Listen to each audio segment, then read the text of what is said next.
Hey, what's up? It's KHG back again with some more Warhammer. This video is not going to be about the Emperor's text-to speech. This video is about the Tau, specifically Tau women and their interest in the Terran male species, if you know what I mean. In the last video, the Emperor's custodian, Kitty, as they call him, said this. I've heard it's because despite being a small species, the Tau males are really overcompensating with their high-tech weaponry, and the Tau females have a tendency to lust for greater goods. I'm sorry, what? Which led me to ask this question. I've heard talk about the Tau wanting the sauce from humanoid men, some kind of sexual thing. Please fill me in the comments. I did not get an answer. I'd like to thank everybody for the comments, the likes, and the subscription from new people, but I didn't get any answers to it, and I had to go look for it on my own, which is all right because it gives me a video to make. And like everything that I look up in Warhammer, I share with you guys. So these are two videos that I found on the Tau and their sexual fetish, I guess, and what I guess they like about Terrans. Anyway, let's get into it. All right, y'all. This is, do Tau women prefer human men? He says April Fools, but I got him dropping some knowledge that he has learned over the years. This is 40K Theories. All right.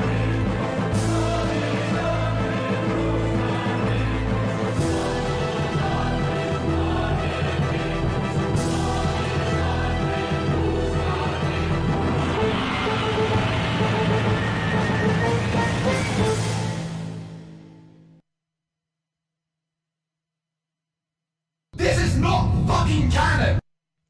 I still want to see it. One of the strengths of the Tau race when conquering new territory for their empire is that, frequently, the Tau can achieve conquest through subtlety and subversion, as opposed to resorting to militaristic subjugation. In effect, the Tau can, and indeed have, conquered many worlds without the need for bloodshed. One of the main ways they accomplish this is through the propaganda utilized by the Tau of the Water Caste, who are the merchants and diplomats of the Tau Empire. When seeking to claim worlds occupied by humanity, such propaganda will usually detail the benefits of living under the Tau Va, or greater good, such as by showing how Tau society is much kinder and happier than living under the oppressive yoke of the Imperium. But it is not only the Water Caste that propagates the use of such kinds of propaganda. Many humans who willingly join the Tau Empire and serve its masters, known in the Tau lexicon as Gearvesa, are also known to attempt to bring more of their kind under the banner of the greater good. One of the methods employed is by utilizing the often hypersexualized depictions of Tau females, claiming that the women of Tau society have an attraction to human males specifically. But do Tau females really prefer the intimate company of human males? Typically, when relations between humanity and one of the many Xenos within the galaxy have occurred, it is usually between humans and Eldari, as the two races, based on appearances alone, are superficially very similar. But what about between Tau? You know I'm going there next, right? We're going to the planet of the Eldari. Yes, we must visit this land. Tau and humans?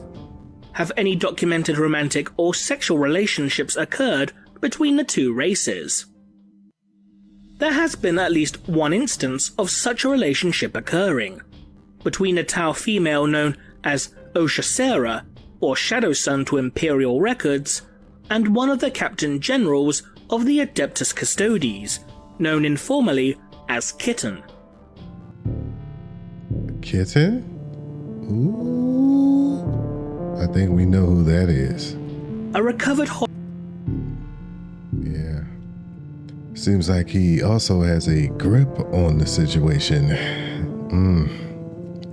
hololithic recording by the Emperor of Mankind details that for an undetermined period of time, the two were engaged in not only a romantic, but also sexual relationship, with Shadow Sun claiming how such intimacy between the pair caused her intense pain in her cranium.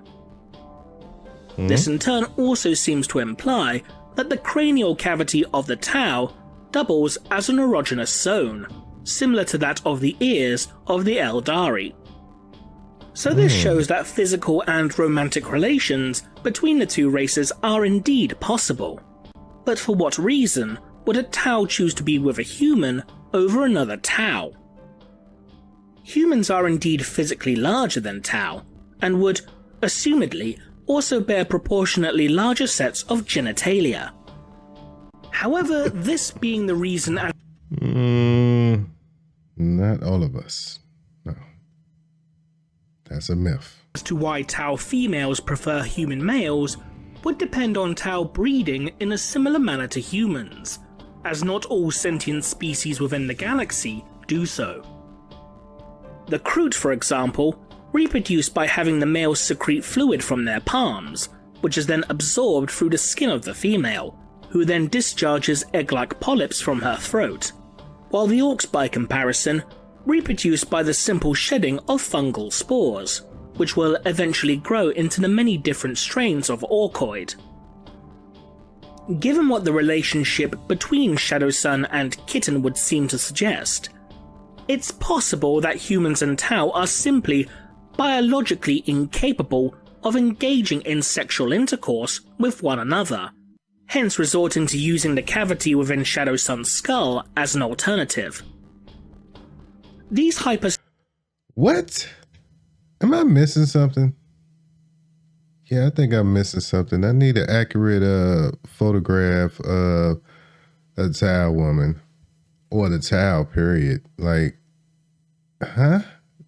The head? Ugh. Sexualized depictions of Tau females utilized in Tau propaganda appear to be little more than that, propaganda. Tau females are often depicted in such propaganda as having overly large breasts in a manner evocative of women in Terra's pornographic industries. This then leads to another question. Do Tau females have the pronounced breasts that is often depicted in such artwork?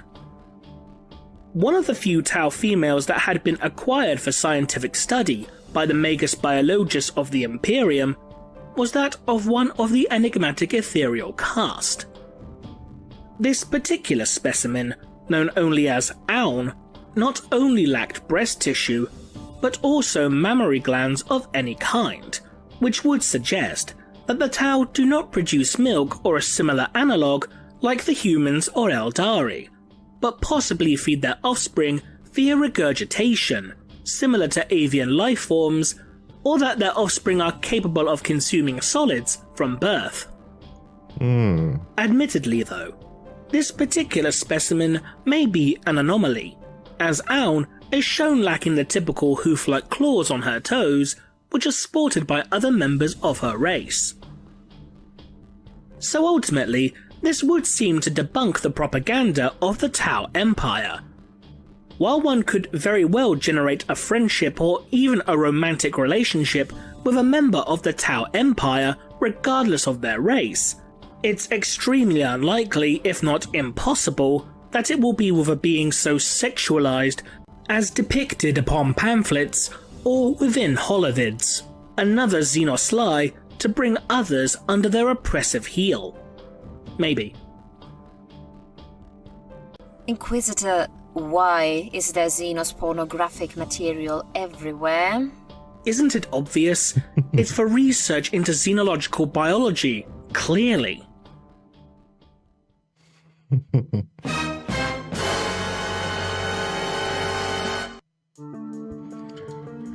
Okay, did we learn anything? Maybe. Something to take with us. On to the next video. Alright y'all, this is Canon Imperial Citizens join the Tau Empire in Warhammer 40k. Let's find some canon behind this sexual myth that Tau women prefer strong masculine humanoid types.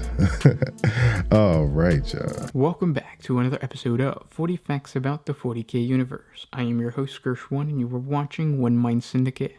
Today we continue talking about the Tau Empire as we get into what it would be like if a human was entering Tau society. If they were assimilating into the Tau culture, what would these Gravesas be shown? If you're new to the channel, subscribe. We post Warhammer 40k lore videos every single day. If you have any suggestions, comment down below, and don't forget to hit the little bell notification icon to stay updated just in case we do create a video for you. Now, if you enjoy our content, thank our patrons on Patreon. It's because of them that we can do this. Link in the description if you guys want to support. And while you're watching this, this would be a perfect video for you to send to a friend who either hates the Tau Empire or wants to start a Tau army. But yeah, with all that said, let's get into 40 facts on the Tau Empire. As part of the Tau Empire, you will be filled with purpose from the moment of your birth until the day you pass on into the afterlife. This is all thanks to our perfectly designed caste system. We employ a caste... Okay, these are Tau men, but I'm starting to see something very disturbing. Now, if they talk about sex with the head thing, and that's the head thing, yuck. Fucking gross. Oh, hell no. I don't even think Captain Kirk would touch that. Space, the final frontier. You boldly go where no man has gone before. Oh my. Space social system that places the good of the many over the good of the few. Just so you know, Captain Kirk would touch anything. Yeah. I'm a Trekkie too. Yeah. Wow. Our structured caste system is designed to have a special place for all members of its society. From the non-Tau engineer to the Tau-born diplomat, every person is viewed as an essential part of our whole society.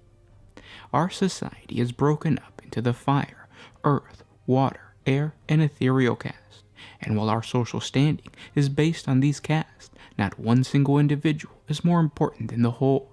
Everyone in the Tau Empire is provided all their needs. In our society, no one is royalty. They simply have different roles to play. And everyone has equal access to health, education, and food. As a citizen of the Tau Empire, you will never grow hungry. You will never worry about being sick.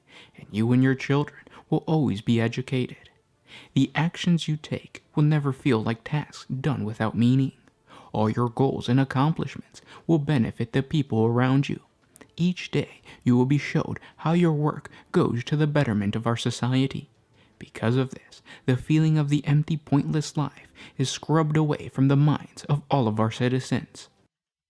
Okay, it sounds like the Tau sell dreams. It sounds like when you go there, yeah, you might have a place, you might have food, you might have somewhat luxury, but you're a slave and you cannot leave. You're a prisoner, but you're welcome. Yeah, I see past this. Depression already. is unheard of in Tau society because you see your life for what it really is, meaningful. When it comes to employment, our empire promises jobs for everyone, and these jobs give equal opportunities for growth. No one is favored in your job role. Everyone is expected to produce the best they can. This is communism right here. This doesn't mean we don't have titles or we don't value competition, but everyone chooses to work hard in Tau society. Companies in our society will never go out of business if their goods or services become useless. If your product does become needless, then the company will simply be reassigned another resource to create, and your job will continue. This is because there is no private enterprise in the Tau Empire. Everything is run by the people for the people. You will never be fired from your job. You will always have the peace of mind that comes along with the knowledge that there will always be plenty of work opportunities if your current role is not a good fit for you. But of course, we guarantee you that you'll love your job. Your workplace will always be as safe as possible because all Tau are trained properly for the tasks they are assigned. And with no fear of losing your job or position, there is no fear of reprisal if you report dangers or unsafe procedures. Crime in our society is also extremely low. The majority of crime that you're used to occurs out of necessity. In Tau society, no person is coerced to commit an illegal offense to make sure their bills are paid or their family is fed, because all of these things are guaranteed in our society. Instead, you will have the peace of mind that comes along with the knowledge that there will always be a safety net for you to fall back on. In our society, you will always find someone to start a family with. The caste system makes it easy for you to mingle with members of the opposite sex that share your experiences and, more importantly, share your caste. If things don't happen naturally, a wife will be assigned to you. What? Oh my god, everything that glitters is not gold. This sounds good. Yeah, this just sounds straight toxic. Do they know us humans? We thrive in chaos. We need a little chaos every now and then. You can't give us perfection. We will reject it. It was designed to be a perfect world where none suffer, where everyone would be happy. No one would accept the program. I believe human beings define their reality through misery and suffering. We will start fights for no reason. Find something to complain about. Yeah, they're communists and they're selling dreams. This is usually done because the continuation of your craft is extremely important for the betterment of our They're Democrats. Now I understand. society, and it has to be shared. The best way to do this is by sharing all you know with your offspring. Growing a family means more members of the society who hold your knowledge and are able to work to further the greater good. Therefore, families will always be encouraged in our society. And raising these families will be extremely easy, because Tau cities are some of the cleanest and most efficient places in the entire galaxy. They need to be as efficient as possible, but at the same time, they cannot hurt or disrupt the comfort or safety of people. This is because the Tau know if the quality of life of a populace is bad, then the productivity of the city goes down. We try our best to use as much of the planet's resources as we possibly can. This means that we do not destroy the planet through pollution. We want to continue to use the planet as long as we can, and so preservation of the planet is key in our society.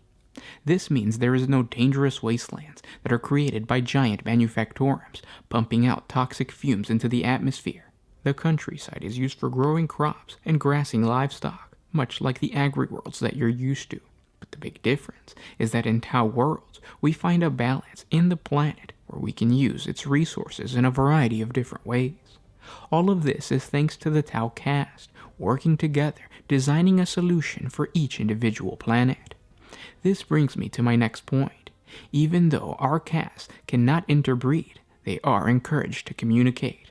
Communication between castes builds a stronger understanding for a bigger picture, and this bigger picture is that in Tau society, we can only accomplish our goals through the mastery of the individual's work.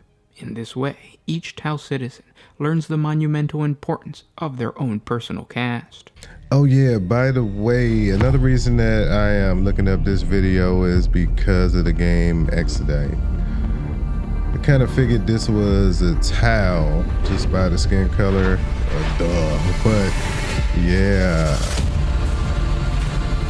I mean, I'm interested in all cultures, except the orcs.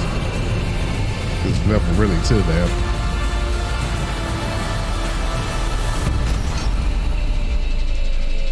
But I can't wait till this comes out. I can't wait till Dark Tide. I can't wait till Necromunda.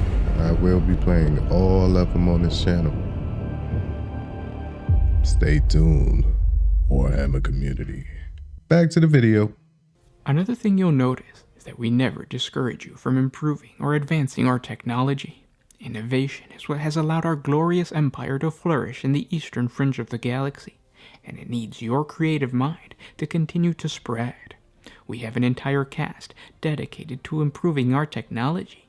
It is through this freedom to innovate that a citizen just like you was able to create the legendary XV-8 Crisis battlesuit. But it doesn't end there. Our history books are filled with numerous accounts of our Earth-caste engineers designing farming equipment that has revolutionized the agricultural capacity of our empire. New airway systems have been created safer and more efficient thanks to this innovation. All of these things happen because our society cultivates and encourages curiosity when it comes to technology. Of course, all new technology is reviewed in detail to guarantee that it is not harmful to anyone within our society, but this only means that the new technology is much safer and reliable because of it. This safety transfers over to space travel. As a member of our empire, traveling through space is much easier and safer thanks to our advanced understanding of our own technology. Unbeknownst to you, there was a time in your race's history that your people understood the inner workings of your technology. To the adepts that oppressed you, this period was known as the Dark Age of technology. Our society never lost that understanding of our starships. If there were to be some sort of malfunction on our ship, the problem would be detected and repaired before the ship even left port.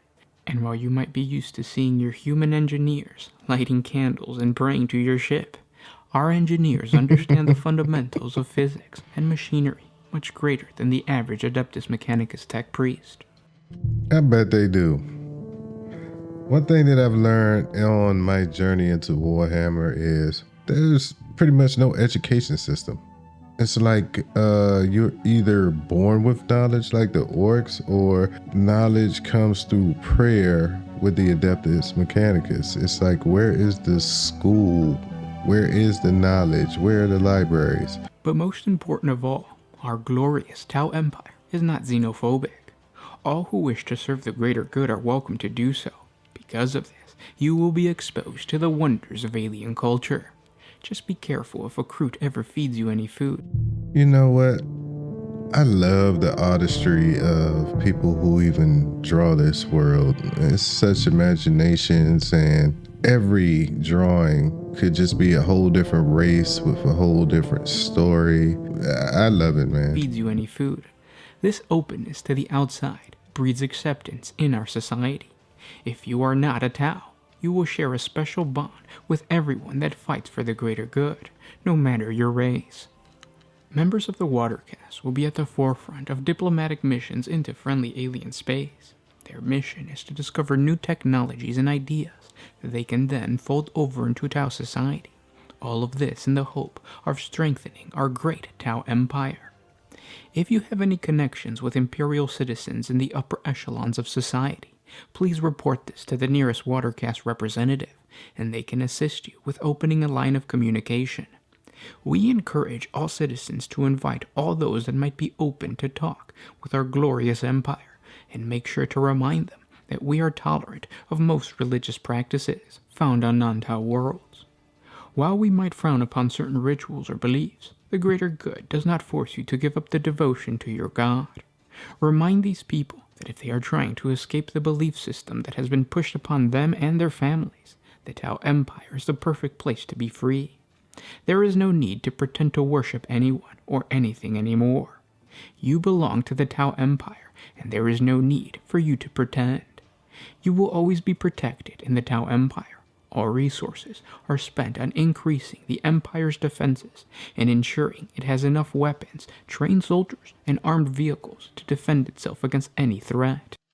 Another thing, I don't hear them talking about their God or their belief. It's only the society. Do they have a religion? With all of this said, we want to remind you that in the Tau Empire, you will always find happiness. Not the type of happiness that comes from a throne room or a magic stone or even from material things.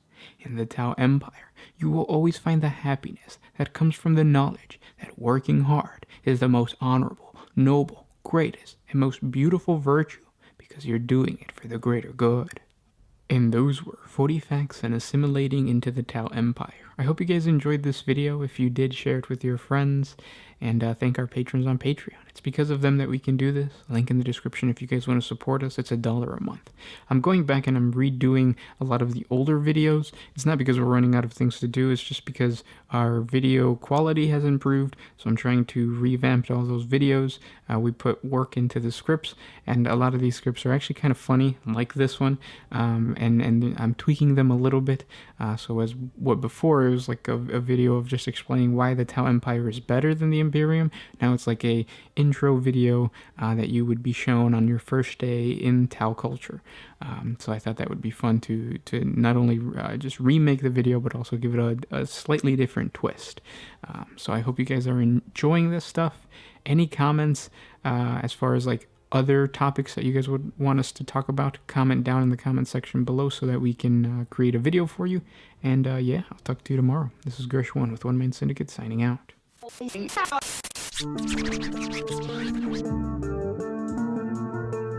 Okay, y'all, that's the video. He basically sold us the Tau dream, you know, as if we were a new employee at McDonald's.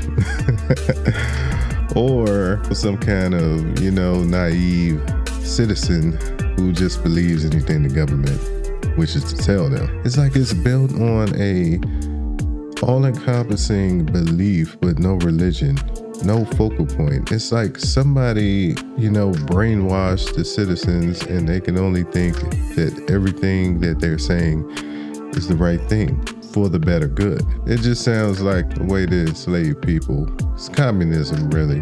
No money, no anything.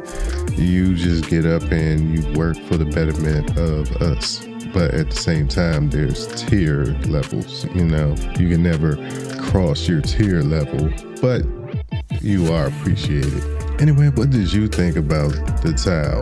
Interesting. And when they drop a release date for the Exodus game, then I'll go ahead and put in my pre-order. The game Necromunda drops on June 1st, so that day I'm going to be live streaming. So I don't know who you're going to be watching. Pretty sure it's going to be a whole bunch of Warhammer fans playing this game at the same time, but please stop by here. It might be fun. Anyway, like always, you could have been anywhere watching anything, but you were here with me, so I thank you. Till next time, next video, I'm KHG. Peace. I am not Captain Kirk. I do not get busy with Xenos. You need help.